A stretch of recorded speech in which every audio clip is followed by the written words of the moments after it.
নমস্কার, আপনাদের সবাইকে স্বাগত জানিয়ে আমরা শুরু করছি আজকের এখনকার অনুষ্ঠান আজকাল পরশুর এই অনুষ্ঠান অবশ্যই এমন একজন মানুষের অনুষ্ঠান যিনি দীর্ঘ প্রায় ৪২ বছর পার করে ফেলেছেন এই পেশাগত জীবনে এবং মানুষ তার কাছে এসে উপকার পেয়েছেন। আসল কথা, যে কোনো পেশাতে দীর্ঘদিন কাজ করার ক্ষেত্রে, টিকে থাকার ক্ষেত্রে প্রথম কথা হচ্ছে সফলতা।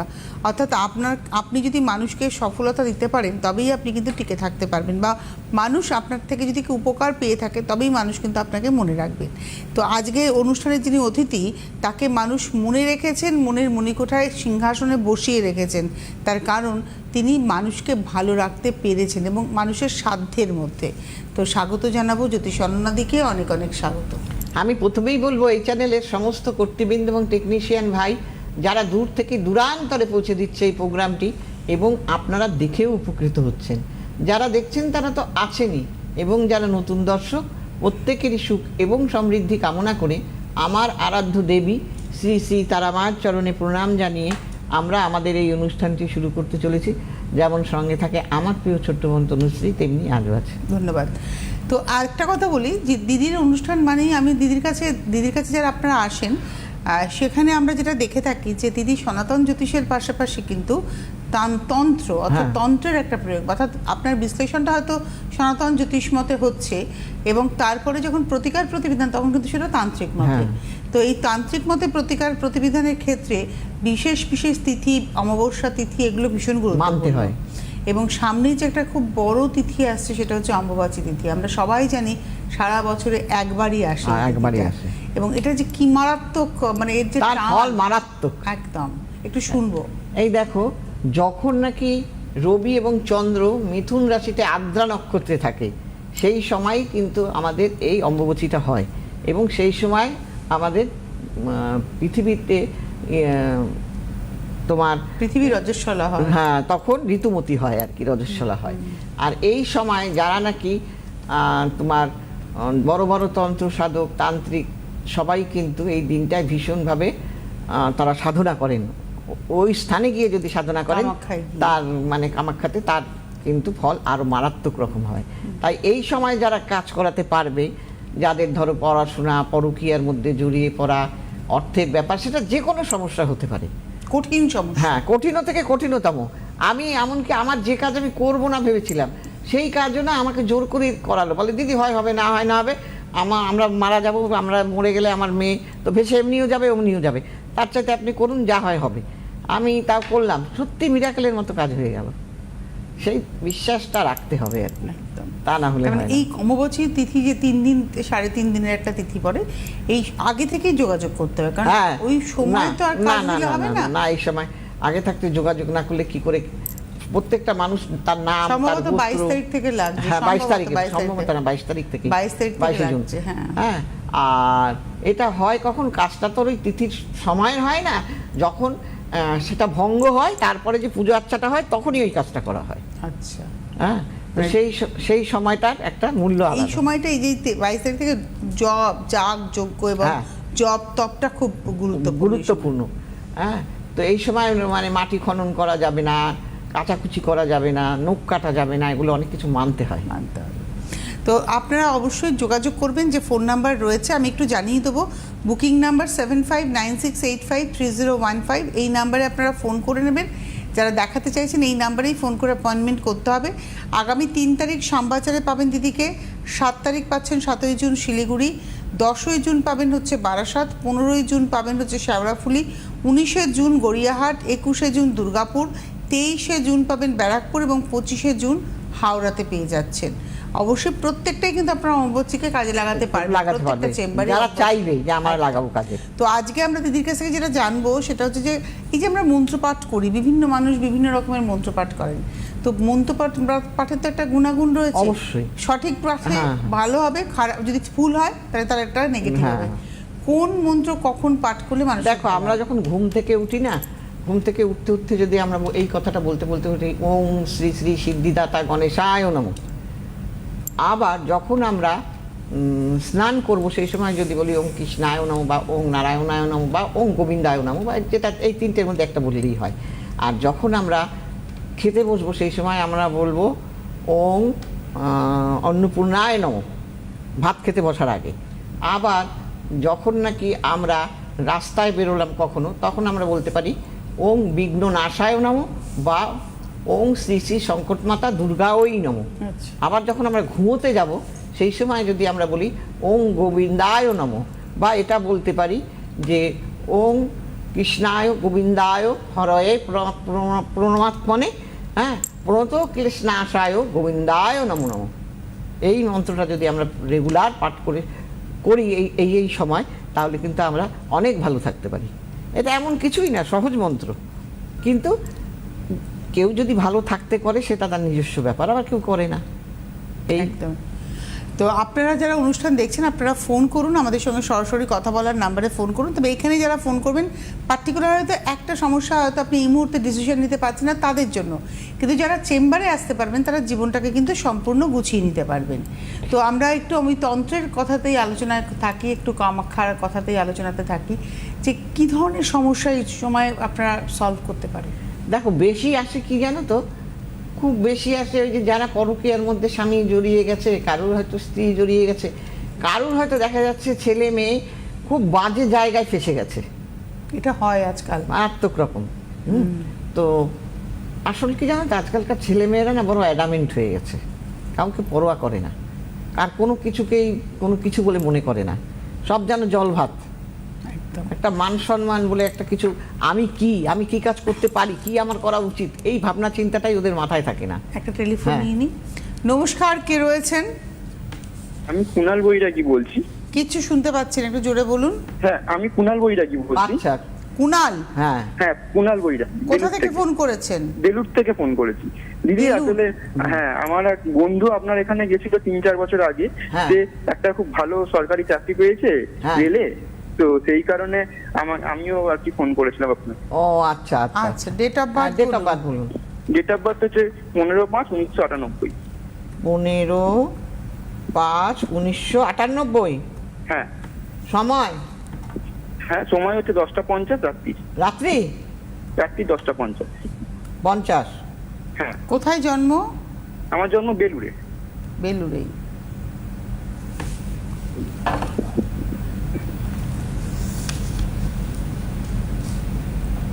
মকর লগ্ন আপনার, হ্যাঁ, আর মকর জানেন লগ্ন। আপনি?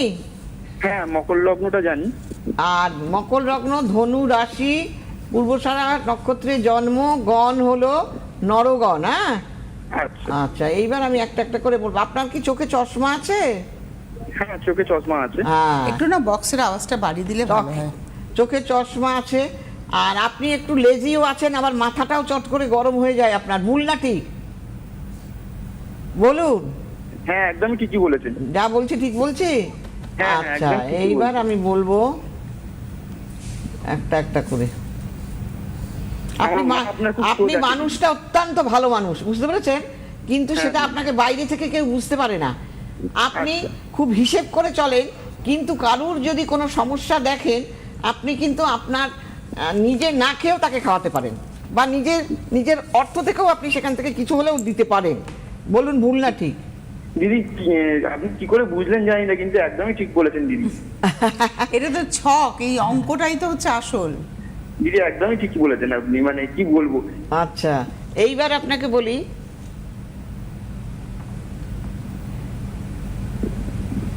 আপনার কর্মের জায়গাটা না, আপনার অর্থকারক গ্রহটা ভালো নেই, বুঝতে পেরেছেন? অর্থকারক গ্রহ যদি ভালো না থাকে, তাহলে কিন্তু অর্থ পাওয়া মুশকিল হয়। আপনি অর্থ হ্যাঁ। খরচা করতে চান না, কিন্তু আপনার হাতে যেটুকু আসে সেখান থেকেও আপনি খরচা করে ফেলেন, হ্যাঁ, কারোর জন্য, নিজের জন্য নয় কিন্তু।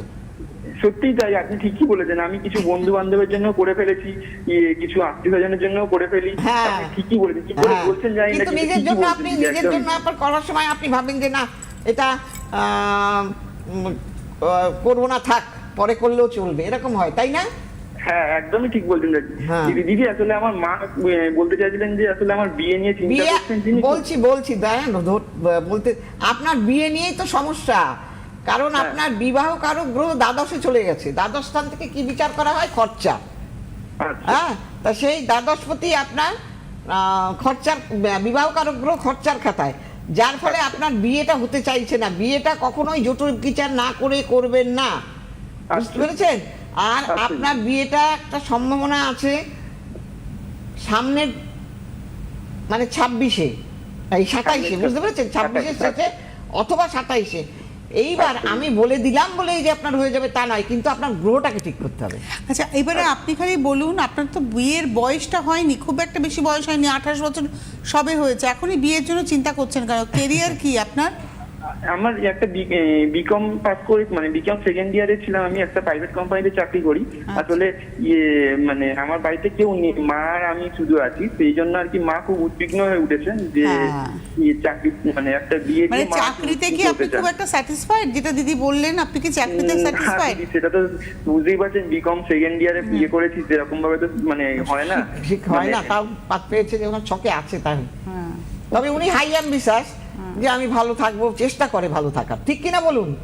হ্যাঁ, একদমই ঠিক বলেছেন দিদি। হ্যাঁ, অতএব আপনি- বিয়েটা আছে 26-এর এন্ডে কিংবা 27-এর শুরুতে, কিন্তু আপনি বললেন গ্রহ ঠিক গ্রহ করতে ঠিক হবে। না করলে কিন্তু হবে না, বুঝতে পেরেছেন?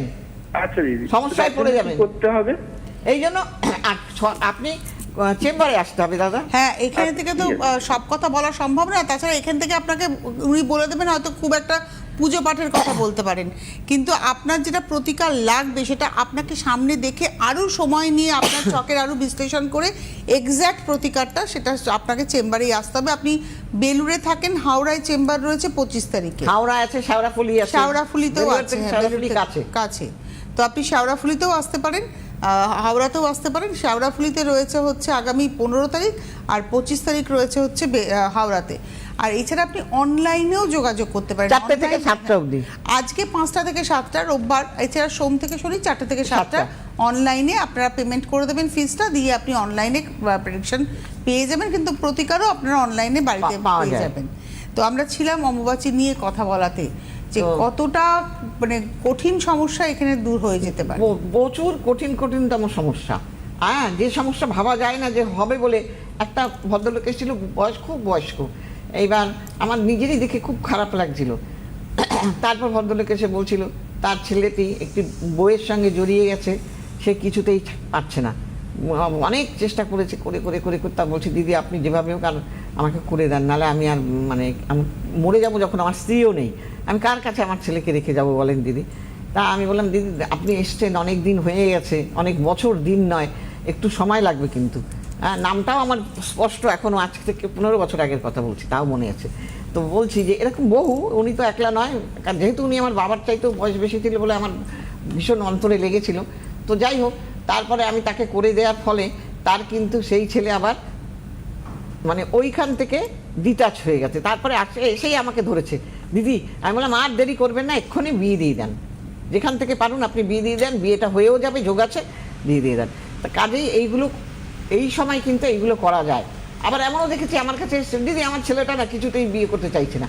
আমি ছকটা করলাম, করে বললাম বিয়ে করতে চাইবে কি, আপনার ছেলে তো ইনভলভ, কোথাও ইনভলভ আছে। বলছে হ্যাঁ, আমি হ্যাঁ অবশ্যই আপনি খোঁজ নিন। বলছে হ্যাঁ দিদি ঠিক বলেছেন, একজনের বাড়িতে যায়, তাকে খুব বৌদি বৌদি করে, হ্যাঁ সেই বাড়িতে দিনরাত্রি যায়। আমি বললাম দেখুন সেখানেই নাকি। হ্যাঁ, তো তারপরে তাকে কাটিয়ে দিলে বিয়ে হয়ে গেল। একটা টেলিফোন নিয়ে দিন। নমস্কার, কে রয়েছেন? হ্যালো। হ্যাঁ নমস্কার, আমি ঝাড়খণ্ড থেকে বলছি। আমি অন্যনদীর প্রোগ্রাম খুব ভালো লাগে, আমি ঝাড়খণ্ড থেকে প্রোগ্রাম সব সময় দেখি। আচ্ছা, আপনার নাম প্রোগ্রাম কি? করে। আমার নাম গৌতম দাস। আমি বলবো আমার ছেলের ব্যাপারে। ছেলের নাম?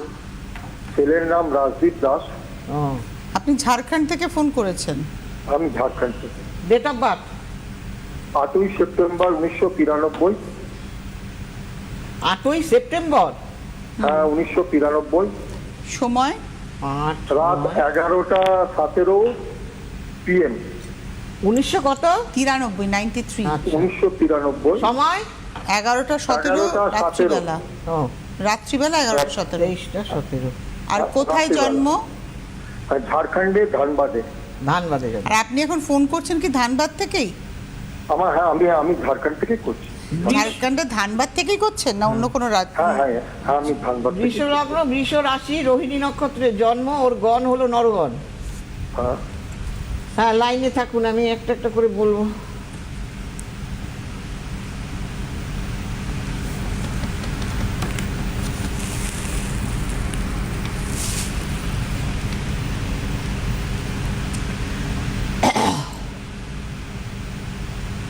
আচ্ছা, এইবার আমি বলবো একটা একটা করে। আচ্ছা, যেটা আমি হরোস্কোপে দেখতে পাচ্ছি যে আপনার ছেলে চাকরি করে তো, কিন্তু করে, দাঁড়ান, আমাকে বলতে দেন। চাকরি করে কিন্তু ও যেটা চাইছে সেটা হচ্ছে না, ওর উন্নতিটা হচ্ছে না, তাই তো? হ্যালো হ্যালো হ্যাঁ হ্যাঁ, শুনতে পাচ্ছি হ্যাঁ, আমি কি বললাম যে ও চাকরির একটু উন্নতি চাইছে, সেটা হচ্ছে না। না, মোটামুটি উন্নতিও আছে, বড় কোম্পানিতেই আছে, কিন্তু আরো একটু বেটারমেন্ট চাইছে চাকরির ব্যাপারে, সেটা হচ্ছে না। হ্যাঁ, সেটা হতে পারে, সেটা তো আমাদেরকে বলে না, বলে না, কিন্তু সেটা হচ্ছে না। ও মানে ছক যেটা আপনাকে ইয়ে করছে, দেখাচ্ছে, সেটা আমি হচ্ছে বলবো। যে আপনার ছেলে চাকরি করে। উনি তো বললেন আপনার ছেলে চাকরি করে, ভালো চাকরি করে, নিশ্চয়ই। কিন্তু ছেলের স্যাটিসফ্যাকশন লেভেলটা মানে কমপ্লিট হচ্ছে না, মানে যেটা স্যাটিসফাইড হবে ছেলে ওর, সেটা আপনি আপনার ছেলেকে জিজ্ঞাসা করলে জানতে পারবেন। হ্যাঁ হ্যাঁ, সেটা হ্যাঁ। হ্যাঁ, দ্বিতীয় নম্বর কথা, ওর বিয়ের জায়গাটা, দিদি 33 বছর বয়স, হ্যাঁ, বিয়েটা হচ্ছে না। বিয়ে হয়নি না, না, বিয়ের জন্য খুব ব্যস্ত আছে আমরা, কিন্তু ছেলে ওই আজকে দিয়ে এখনকার আজ ঠিক দেখবো করবো, এই একটা কবে হবে সেইটার জন্য আমি কিন্তু একটু আপনার ঘাবড়াচ্ছিলাম যে 33 বছর বয়স ছেলেকে বিয়ে নিশ্চয়ই দিয়েছেন, কিন্তু দিদি বললেন আপনার ছেলের বিয়ে হয়নি। হ্যাঁ, বিয়েটা আদৌ- হচ্ছে না। মানে আপনার প্রশ্ন হচ্ছে ছেলের বিয়ে হবে কিনা, তাই তো? হ্যাঁ, বিয়েটা কবে হবে এবং কি এইটাই। হ্যাঁ, তাহলে শুনুন, এত বয়সও হলো, চাকরিও মোটামুটি ঠিকই করে, আমরা যাই সব ঠিকই আছে, দেখলাম মোটামুটি ওয়েল স্ট্যাবলিশ আছে। যাই মানে আপনার ছেলে আপনাদের কাছে থাকে না? না, ও তো ব্যাঙ্গালোরে থাকে না। আচ্ছা আচ্ছা আচ্ছা। আচ্ছা, দেখুন এইখানে কি হলো ব্যাপারটা, এর বিয়ের ঘরে রাহু বসে আছে, আর এই রাহু বসে থেকে এর বিয়েটা হচ্ছে না। হ্যাঁ, বিয়েটা ডিস্টার্ব হয়ে যাচ্ছে। আপনি আবার কি হলো ব্যাপার, এই যে ডিস্টার্ব করছে, আবার সেই ডিস্টার্বের ক্ষেত্রে কিন্তু আবার দেখুন আপনার লগ্নে কেতু বসে আছে, ওর মানসিকতাটা ভালো নেই। ও কখনো ভাবে এইটা করব, কখনো ভাবে ওইটা করব, ও নিজে সিদ্ধান্তও নিতে পারছে না। মানে কখনো ছেলে বলছে বিয়ে করব, কখনো বলছে ঠিক আছে পরেই করব, এখন নয়, সিদ্ধান্তটাও নিতে পারছে না নিজে, এরকম হচ্ছে, তাই তো? একদম ঠিক। হ্যাঁ, অতএব আপনি এমনি আপনার ছেলে দেখতে টেকতে ভালো, এমনি ছেলের মানে ধর্মের প্রতি মতিও আছে, খারাপ না ছেলে, কিন্তু হলে কি হবে, এই বিয়ের জায়গাটা খারাপ হয়ে গেছে। আপনি যত তাড়াতাড়ি পারেন এই বিয়ের জায়গাটা ঠিক করে নিন, তাহলে আপনার ছেলেরও আমি দেখতে পাচ্ছি 1 2 3 4, এরও ওই 26 একই ব্যাপার, 27। হ্যাঁ, বুঝতে পেরেছেন? কি হ্যালো, বললেন? যদি হ্যাঁ, আপনি বলুন। যদি বিয়ে দিতে চান 26-এর হ্যাঁ। শেষে অথবা 27-এর শুরুতে হয়ে যাবে, আপনি এই বিয়ের জায়গাটা ঠিক করে নিন, যান, ঠিক আছে? ঠিক আছে, বিয়ে এমনি 26-27-এর মধ্যে হবে তো, 1.5 বছরের মধ্যে? হ্যাঁ, বললাম যে 26-এর শেষের দিকে অথবা 27-এ, কিন্তু এইবার আপনার ছেলের বিয়ের জায়গাটা খারাপ। কিন্তু দিদি বিয়েটা নিয়ে বাবা মা টেনশন করেন, বিয়ে কবে হবে, কিন্তু বিবাহ পরবর্তী জীবন কেমন যাবে ওটা হচ্ছে আসল কথা। ওইটাই তো আসল পয়েন্ট, সেইখানে দুটোটা বিচার করিয়ে বিয়ে দিতে হবে, তাহলেই ঠিক হবে। একদম। আপনারা সঙ্গে থাকুন, ধন্যবাদ ফোন করার জন্য। আপনার ভালো লাগে, নিশ্চয়ই কেউ উপকার পেয়েছে, তার জন্যই আপনারা অনুষ্ঠান দেখছেন। হ্যাঁ। আগের জন্য তাই বললো, মা উনিও দেখে। তাই বললো। হ্যাঁ, কিন্তু বিষয় হচ্ছে দেখুন, আপনি হয়তো ছেলের বিয়ে দেবেন কবে বা আগের জন্য বিয়ে কবে হ্যাঁ। হবে চিন্তা করছেন। বিয়েটা 3 দিনের একটা উৎসব, এখন তো 3 দিন না, এখন 7 দিনের একটা 7 দিন, প্যাকেজ হ্যাঁ, বিয়ে। এখন package। কিন্তু বিবাহ পরবর্তী জীবনটা কেমন যাবে এটা হচ্ছে ভীষণ সবচাইতে বড় জিনিস, কারণ কথায় বলে সব ভালো যার শেষ শেষ ভালো। ভালো তার। তো বিবাহ পরবর্তী আপনার সন্তান সুখে থাকবে কিনা, যার সঙ্গে বিয়ে হবে তার সঙ্গে তার বনিবনা হবে কিনা, এটা হচ্ছে ভাইটাল ব্যাপার। সবচাইতে বড় জিনিস। এবং আমার মনে হয় দিদি প্রতিনিয়ত এরকমই সমস্যা পান যে প্রচণ্ড। বিয়ে হলো, বিয়ের পরেই বিয়ের পরই ব্যাস হাওয়া, আর কেউ কাউকে পছন্দ করছে না পরিবারের ক্ষেত্রে। তারপরে এখন মানুষ বড্ড অ্যাডজাস্ট ক্ষমতা কম, এই অ্যাডজাস্টেবল না হলে পরে কোথাও কেউ টিকতে পারে না। তো সেই কারণে এইটা একটু আমার কাছে এমনও আসে, দিদি আমার কাছে সেই বিয়ে হয়েছে, তারপরে এসে বলছে কি, দিদি আমার মেয়ে না শাশুড়ির সঙ্গে বনিবনা হচ্ছে না। আমি বললাম দেখুন, এইটা বলে আপনি এখন চাইছেন যে জামাই আলাদা হয়ে যাক, সেটা কিন্তু ঠিক না।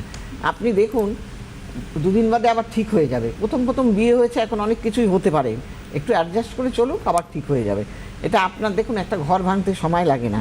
হ্যাঁ, আচ্ছা আপনি যাকে বিয়ে দিয়েছেন সেই জামাইটা আপনি কোথা থেকে পেয়েছেন? ওই মা যদি না থাকতো তাহলে তো আপনি জামাই পেতেন না, তাই না? এইবার তেমনি একটু আপনার মেয়েকেও বলবেন, মেয়েটাকেও বোঝালাম যে একটুখানি সহ্য করে থাকো, ঠিক হয়ে যাবে সব। তারপরে এসে বললো না দিদি আমাদের সব ঠিক হয়ে গেছে। আমার তখন যদি তুমি এরকমভাবে আলাদা হয়ে যেতে বা ভেঙে যেতে তাহলে কিরম হতো বলো? তার মাটাও তো একটাই, তার ছেলে, আর তো সন্তান নেই। তো এটা হতেই পারে এক জায়গা থেকে আরেক জায়গায় গেলে পরে। এইগুলো গার্জিয়ানদেরও বুঝতে হয়, অনেক মা বাবারাও বোঝে না। আগে বিয়েটা তো হয়ে যাক, আমি নিজের কানে এরম দেখেছি অনেক, তারপরে বুঝে নেব।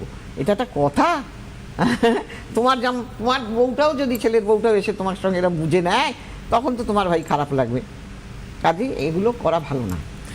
আগামী 3 তারিখ 3রা জুন শ্যামবাজারে আপনারা পেয়ে যাচ্ছেন। 7ই জুন পাবেন দিদিকে শিলিগুড়িতে, 10ই জুন 10th জুন বারাসাতে পাচ্ছেন, 15th June Sheoraphuli, 19th June 19শে জুন গড়িয়াহাট, 21শে জুন 21st জুন দুর্গাপুর, 23শে জুন ব্যারাকপুর, 23rd জুন এবং 25শে জুন 25th জুন হচ্ছে হাওড়াতে চেম্বার রয়েছে। আর যারা বাইরে থাকেন, এই যে ঝাড়খণ্ড থেকে যিনি ফোন করলেন, আপনার ছেলের বিয়ে হবে কিন্তু আপনারা খুব জোরদার দেখাশোনা করছেন, কিন্তু বিবাহের জায়গাটাকে আগে ঠিক করে নিয়ে ছেলেটার বিয়ে দেবেন, তাহলে আপনি পরবর্তীতে ছেলেটিকে সুখে রাখতে পারবেন। তো আপনারা ঝাড়খণ্ডে থাকেন, আপনি অনলাইনে প্রচুর লোক অনলাইনে ঝাড়খণ্ডে যাচ্ছে, একদম কোনো সমস্যা নেই। সোম থেকে শনি 4টা থেকে 7টা, রবিবার 5টা থেকে 7টা। 7596853615 7596853615 এই নাম্বারে আপনারা একটু ফোন করে নেবেন। আর অবশ্যই দিদি আজকে যে কথাগুলো বললেন, এই মন্ত্র, যে কখন কোন মন্ত্র পাঠ করলে আমরা ভালো থাকতে পারি, সেটা কেন আমাদেরকে পাঠ করতে হবে এবং এই মন্ত্র আমাদের কতটা গাইড করে চলবে? ও মন্ত্র আমাদের দারুণভাবে গাইড করে। তাহলে আমরা যখন দেখবে রেমেডি দিই, তখনও আমি অন্তত অনেক মানুষকে অনেক মন্ত্র দিয়ে দিই। কেন? এইটা পাঠ করলে আমাদের কি হয়, আমাদের ভিতরটা শুদ্ধ থাকে। আমরা অনেক সময় না খারাপ কাজ করি। আমি এই যে গ্রহগুলো খণ্ডন করে দিই, অনেক সময় একটা মানুষ ডিভোর্স করতে যাচ্ছে, করতেও সে করবে না, ভাববে না। গ্রহটা যখন শুভ হয়ে যায় তখন কিন্তু আমরা ভাবি যে না এটা করব না, যাক গিয়ে সব ঠিক হয়ে যাবে পরে, কারণ তখন আমাকে সেই গ্রহটা ওই খারাপ কাজটা থেকে আমাকে নিরত করে দেবে। তাই জন্যই আমাদের সবসময় ভোরবেলা যদি ওই মন্ত্রটা পড়ে উঠি, আমাদের সারা দিনটা ভালো যাবে, যে কোনো কাজ করতে যাই। বিঘ্ননাশায় গঙ্গানাশায়। হ্যাঁ, তাহলে এই জন্য মন্ত্রপাঠের গুরুত্ব আছে অনেক। তো আপনারা যারা অনুষ্ঠান দেখছেন, আজকের এপিসোডটা আপনাদের ইউটিউবে থেকে যাচ্ছে। আমাদের কি করতে হবে, আপনার মোবাইল ফোনের ইউটিউব অ্যাপে যাবেন এবং আপনার মোবাইল ফোনের ইউটিউব অ্যাপটাকে ক্লিক করলেই ওখানে সার্চ অপশন আসবে, সেখানে সিটিভিএন টাইপ করবেন। সিটিভিএন টাইপ করলেই আমাদের চ্যানেলটা CTVN AKD plus with blue logo চলে আসবে। লোগোতে ক্লিক করে আপনি আমাদের প্রোগ্রাম সব দেখতে পাবেন। ওই সাবস্ক্রাইব করে যে বাটনটা রয়েছে, এই বাটনটা ক্লিক করে পাশে যে ঘন্টাটা নড়ছে, এই ঘন্টাতে ক্লিক করে অল অপশনে ক্লিক করে দিলে এই প্রোগ্রামটা আপনারা পরবর্তী সময় দেখে নিতে পারবেন, মন্ত্রগুলো আপনারা লিখে নিতে পারবেন। তাহলে দিদি আজকে শেষ করবো অনুষ্ঠান। আর যাদের মনে হচ্ছে তারা অবশ্যই বুকিং করে নেবেন, আর ইউটিউব চ্যানেলগুলো দেখবেন। আমার অ্যাস্ট্রোলজার অনন্যাদি ইউটিউব চ্যানেল আছে, ওটাও দেখবেন, সিটিভিএনেরটাও দেখবেন। আর সবাই ভালো থাকবেন, নমস্কার।